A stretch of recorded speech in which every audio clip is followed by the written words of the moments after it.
Salam sejahtera selalu buat kita semua. Bagaimana kabar? Pada kesempatan ini kita ketemu lagi di sesi pada front office department.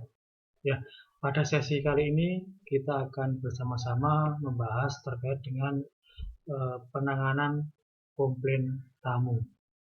Namun pada sesi ini kami lebih condong pada suatu tema, yaitu sangat penting untuk memastikan dan tidak menjadikan sebuah klaim menjadi komplain. Nah, ini adalah topik yang menarik yang kita harus benar-benar paham agar nantinya kita tahu apa sebetulnya kiat-kiat agar kita jangan sampai terjadi suatu komplain.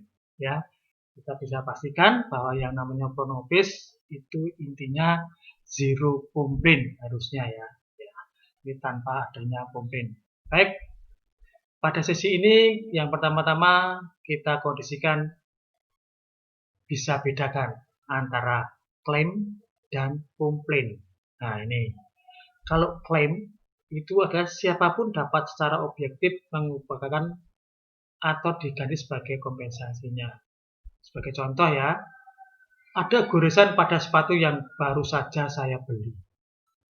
Jadi ini adalah suatu istilahnya sinyal dari si pembeli yang ada rasa ketidakpuasan, mengeklaim bahwa toko sepatu yang dia baru beli dari suatu toko itu ada cacatnya. Di sini ada goresan. Jadi mengklaim suatu toko sepatu yang notabene-nya kurang bagus. Inilah klaim. Sedangkan komplain adalah apa? Perasaan tidak puas yang dinilai oleh pelanggan. Ya, jadi ada suatu ungkapan perasaan tidak puas yang dinilai oleh pelanggan. Contohnya apa? Saya mau tukar barang, karyawannya tidak mau melayani. Nah, ini ya beda ya antara klaim dan komplain.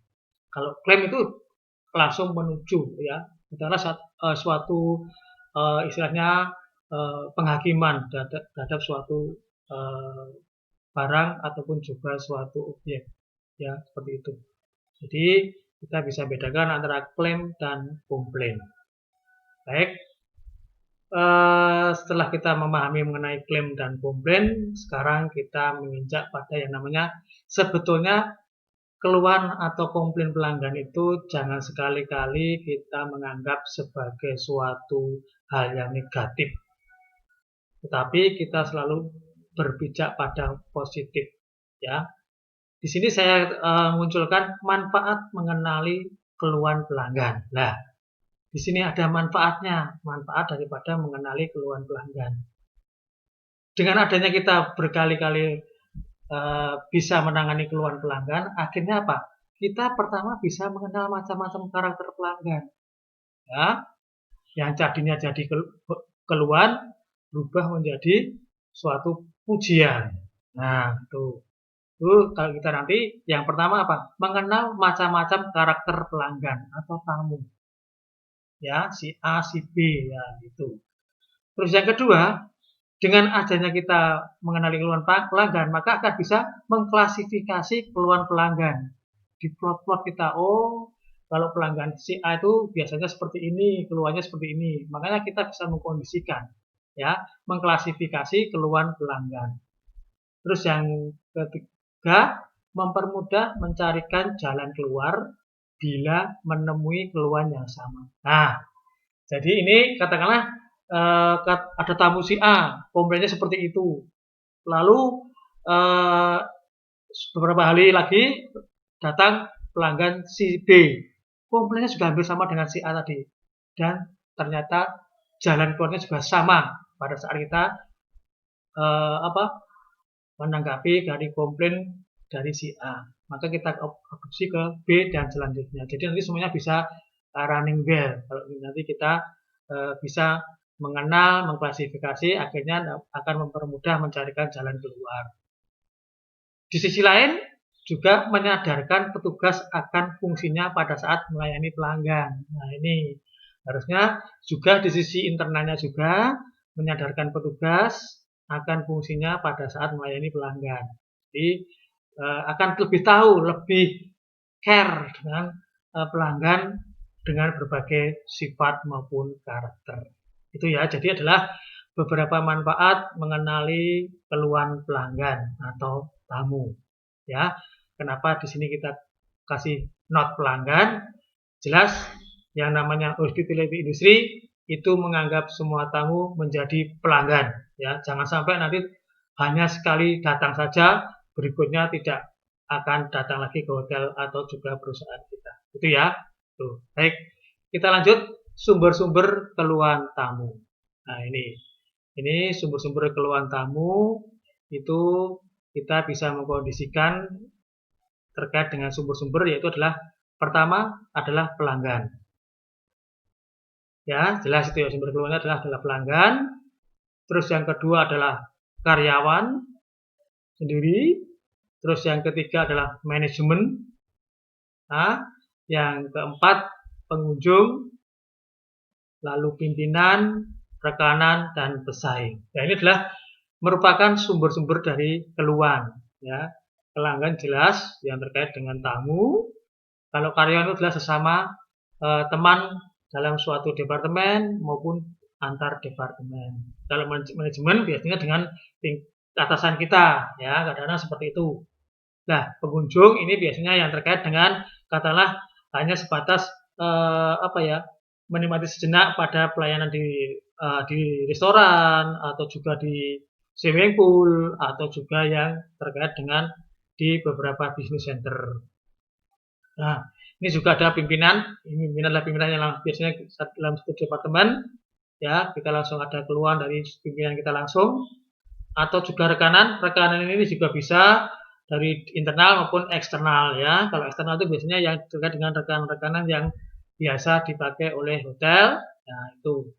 Terus yang terakhir adalah pesaing. Pesaing itu adalah katakanlah semacam hotel kompetitor kita. Ya, itu adalah biasanya sumber-sumber keluhan di mana kita harus paham mengenai hal-hal yang ada di pesaing. Itu ya. Baik. Selanjutnya kategori keluhan. Ini ada mechanical complaint, itu dunia komplain, service related complaint, dan visual complaint. Ya, ini nanti akan kita bahas lebih lanjut ya untuk masalah kategori keluhan ini. Baik, langsung kita menginjak pada yang namanya mengatasi keluhan. Ya, yang mengatasi keluhan itu adalah pertama, petugas harus tenang. Ya, petugas harus tenang, tidak terpancing emosi. Nah, itu juga. Jadi jangan sampai nanti kita tamunya istilahnya sudah tinggi, ininya amarahnya kita ikut-ikut terpancing. Jangan sampai ya, petugas tetap harus tenang, tidak terpancing emosi dengan hal-hal yang ada di depannya. Selanjutnya, petugas tidak memberikan janji-janji yang hanya untuk menyenangkan pelanggan semata. Nah, ini petugas juga tidak boleh istilahnya obral janji ya, tapi harus kita kondisikan, kita tepati, kita konsisten apa yang menjadi suatu solusi yang kita berikan. Ya, jika masalah terlalu besar dan petugas tidak mampu, maka katakan secara jujur. Karena apa? Kejujuran adalah kebijaksanaan terbaik. Nah, ini ya. Jadi seandainya masalah terlalu besar dan petugas tidak mampu mengatakan yang sebenarnya, maka lebih baik katakan yang secara jujur, karena kejujuran adalah kebijaksanaan yang terbaik. Ya, seperti itu. Selanjutnya adalah sabar dalam menghadapi pelanggan yang mengeluh. Jadi tingkat kesabaran kita, emosional kita juga harus kita bisa dikendalikan, ya, sabar dalam menghadapi pelanggan yang mengeluh. Itu ya. Nah, sekarang bagaimana cara menghadapi keluhan pelanggan? Ini ya, bagaimana cara menghadapi keluhan pelanggan. Kalau tadi adalah mengatasi keluhan itu seperti apa, sekarang bagaimana cara menghadapi keluhan pelanggan. Ya, pertama, dengarkan dengan penuh perhatian dan empati. Ya, dengarkan dengan penuh perhatian. Jadi kita harus istilahnya itu empati, harus empati dan juga harus benar-benar memperhatikan, jangan sampai acuh tak acuh. Ya. Selanjutnya, isolasi tamu yang marah sehingga tamu lain tidak mengetahuinya. Jadi, seandainya tamu tersebut marah di depan front office kasir atau dengan di front desk, silahkan tamu kita persilahkan untuk kita ajak ke ruangan tertentu yang dekat dengan lobby atau juga kita ke lounge ya, biar tenang, situasi juga tidak terlalu bising ya, dan juga di sisi lain tidak menimbulkan suatu kredit dengan tamu yang lain ya. Itu langkah yang aman, efisien ya, dan tepat. Selanjutnya bertindak secara tenang ya, kita harus bersikap tenang, jangan mudah terbawa suasana ya. Tetap keep silent, tetap tenang ya. Hindari amarah dan menyalahkan kesalahan pada orang lain atau rekan kerja kita ya. Jadi jangan sampai kita juga ikut-ikutan marah dan menyalahkan pada rekan kita, walaupun memang itu memang kesalahan rekan kita, tapi jangan sekali-kali kita menunjukkan hal tersebut di depan tamu atau pelanggan itu ya. Selanjutnya berhati-hati terhadap harga diri pelanggan ya, ini sangat riskan sekali, jangan sampai nanti kita itu mendikte tamu ya, menyetir keluhan tamu, jangan sampai. Jadi kita tetap harus menjaga identitas kita, menjaga harga diri pelanggan kita atau tamu kita. Dengan cara apa? Berikan perhatian yang menyeluruh. Nah, itu. Jangan disambil lalu. Maka berikan perhatian yang menyeluruh. Selanjutnya apa? Buat catatan dalam membantu menyelesaikan masalah. Sambil mendengarkan, sambil kita mencatat hal-hal yang perlu menjadi poin-poin dari keluhan tamu tersebut. Ya, tentukan jangka waktunya setepat mungkin. Nah, kira-kira ini bisa diselesaikan sekaligus atau perlu ambil tindakan dengan manajemen atau bagaimana. Nah, itu ya. Dan selanjutnya, tuntaskan membantu menyelesaikan masalah. Jangan sekali-kali kita menunda-nunda, apalagi pending. Nah, itu. Jadi kalau bisa saat itu juga harus sudah clear ya, clear masalahnya dengan solusi yang clear juga. Tuh, itu adalah cara-cara menghadapi keluhan pelanggan. Nah, sekarang kita akan memasuki yang namanya agenda. Ya. Apa tuh agenda yang terkait dengan mengatasi keluhan pelanggan atau tamu adalah pertama apa? Analisis ketidakpuasan tamu ya, analisis ketidakpuasan pelanggan atau tamu. Yang kedua, menanggapi komplain pelanggan. Yang ketiga, meningkatkan hubungan dengan pelanggan. Nah, dari ketiga agenda ini akan kita kupas satu persatu, yang mudah-mudahan nantinya kita bisa lebih intens lagi terhadap keluhan ya, akan bisa meminimais keluhan, syukur-syukur nanti kita bisa zero komplain gitu ya. Baik, analisis ketidakpuasan pelanggan. Nah, ini ya, menganalisis pelanggan yang tidak puas. Ya, ini ada beberapa ini ya, contoh seperti ini bisa kita lihat di slide. Sudah dilayani tapi pelanggan masih tidak puas. Nah, sudah dilayani tapi pelanggan masih tidak puas. Di sini sebetulnya adalah pelayanan terbaik adalah hal yang diharapkan oleh pelanggan. Ya, ini sudah wajar dan manusiawi.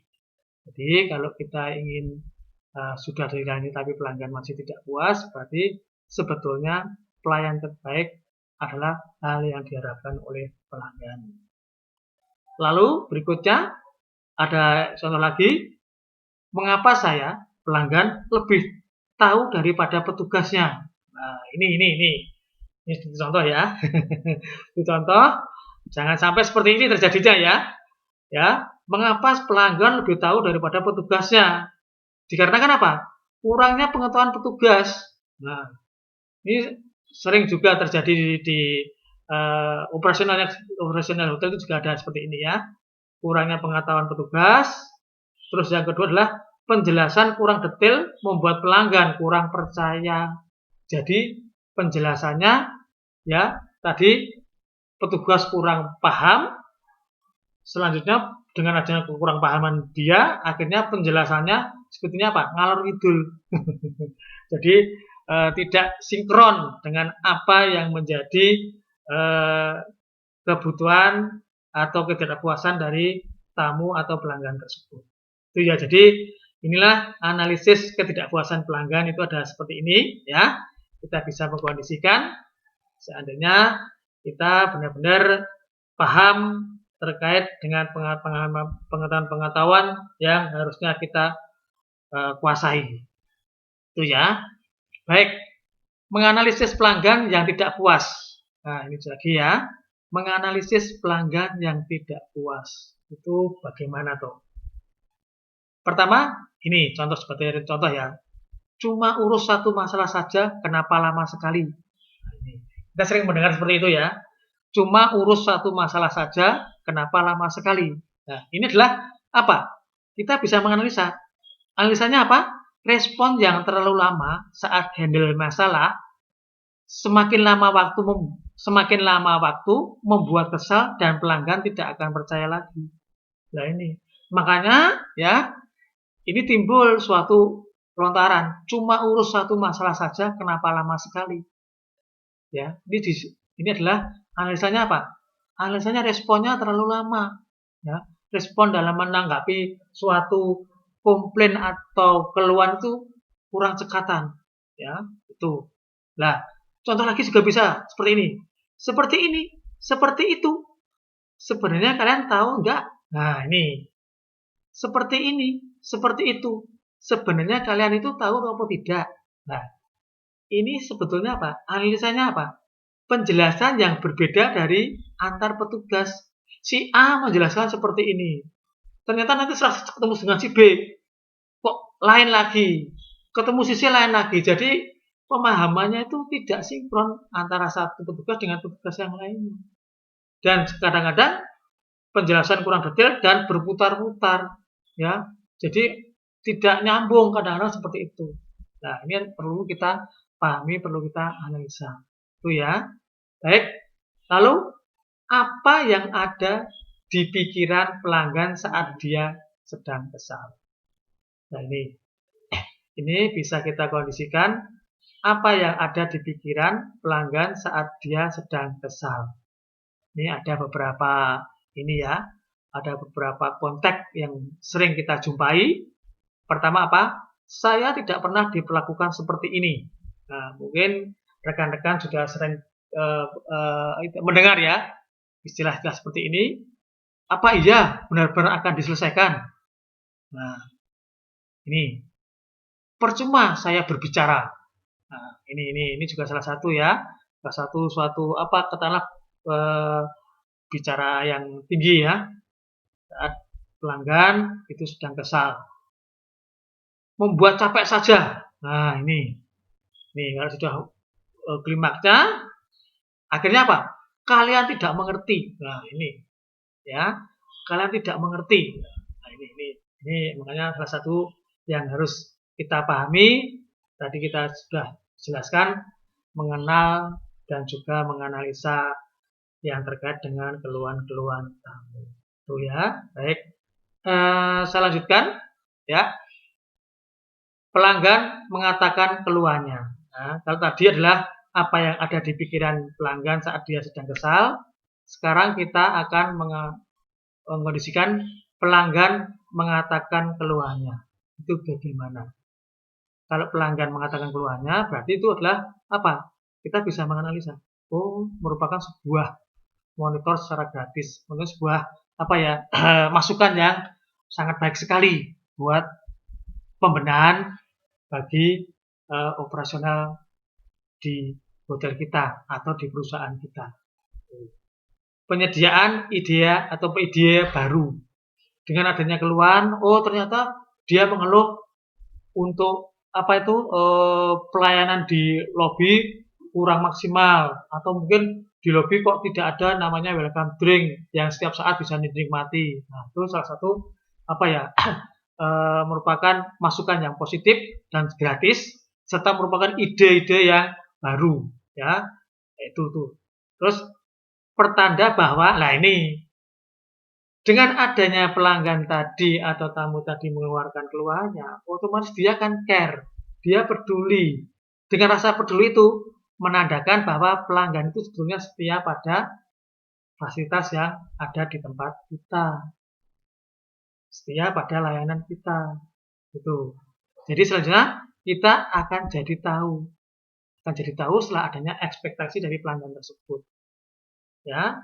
Dan jangan menganggap itu keluhan, tetapi apa? Merupakan hadiah. Nah, jadi sekali lagi yang terkait dengan keluhan pelanggan itu jangan ditanggapi secara negatif, tapi kita menganggap suatu hadiah yang kedepannya bisa memberikan kita kemajuan. Nah, itu ya terhadap layanan maupun fasilitas yang ada di tempat kita. Tuh ya. Nah ini bisa menanggapi ya. Ada dua persepsi ini ya. Silakan ya. Di kanan dan yang di kiri ya. Beda jauh ya. Menanggapi komplain pelanggan. Ya. Ini dengan cara cemberut juga. Jadi kita ikut terbawa. Tetapi kalau di sini happy terus. Ya. Kita sounding, kita tanggapi komplain pelanggan itu dengan senyum, dengan ramah. Nanti akan beda hasilnya. Ya, tuh. Baik, ini sebagai ilustrasi saja bagi Anda semuanya bisa membedakan antara yang ini dengan ini. Sama-sama dalam menghadapi komplain pelanggan, tapi ini bersikap seperti ini, yang satunya bersikap seperti ini.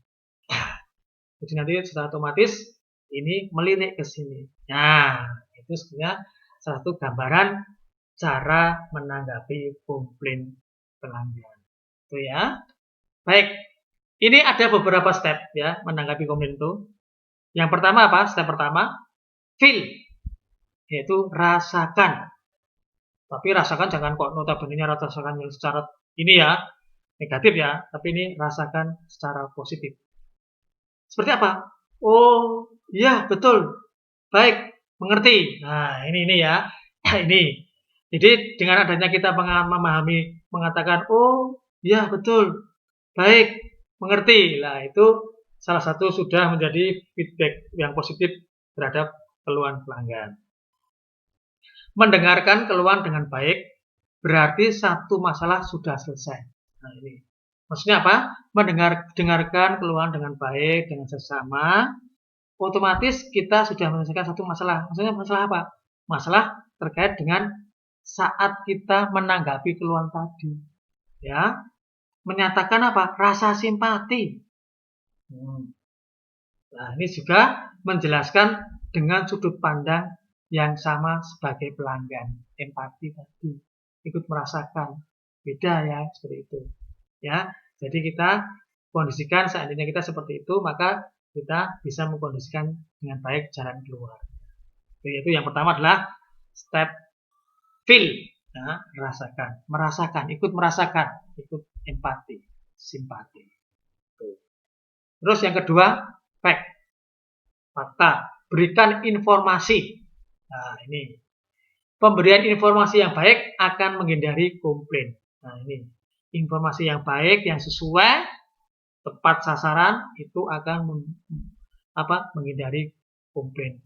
Informasi yang cukup dapat menurunkan ketidakpuasan pelanggan.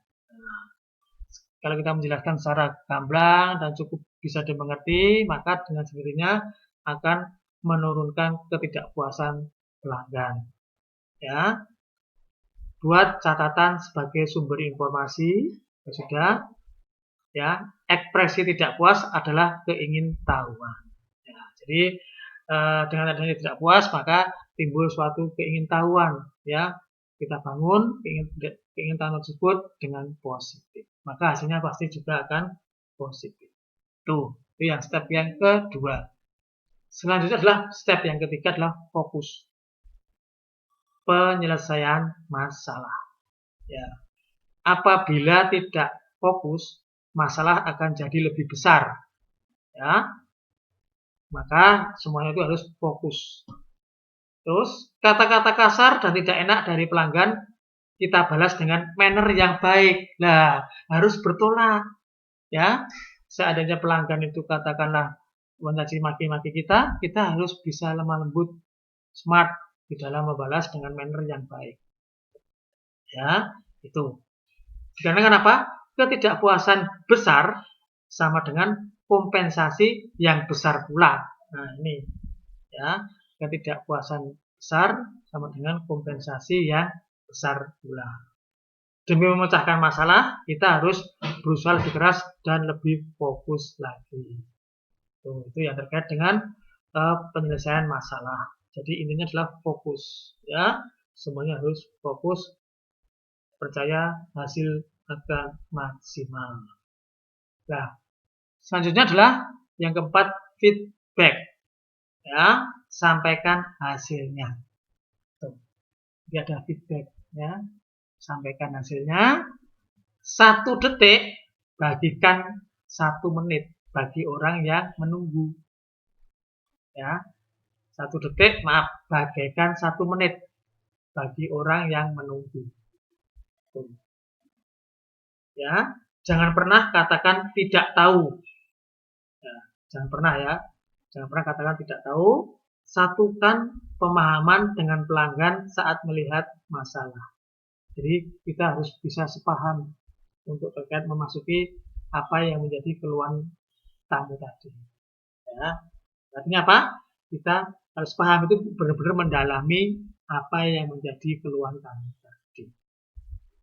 Dengan konsentrasi, sampaikan segala hasil yang didapat. Nah, makanya secepat mungkin, setelah fokus, ya, paham, akhirnya dapat apa? Konsentrasi yang penuh, dapat solusi yang baik, lalu sampaikan segala hasil yang didapat. Itu ya. Tuh. Ya. Selanjutnya adalah bagaimana cara meningkatkan hubungan dengan pelanggan. Meningkatkan hubungan dengan pelanggan. People relationship. Nah, itu ya. Itu di sini apa? Yang pertama adalah poin penting feeling. Nah, ini ya, meningkatkan hubungan dengan pelanggan itu yang pertama adalah poin penting feeling. Itu apa? Isu pertama kali diangkat lewat etikat baik. Jadi isu pertama kali diangkat itu lewat etikat baik, lewat niat baik.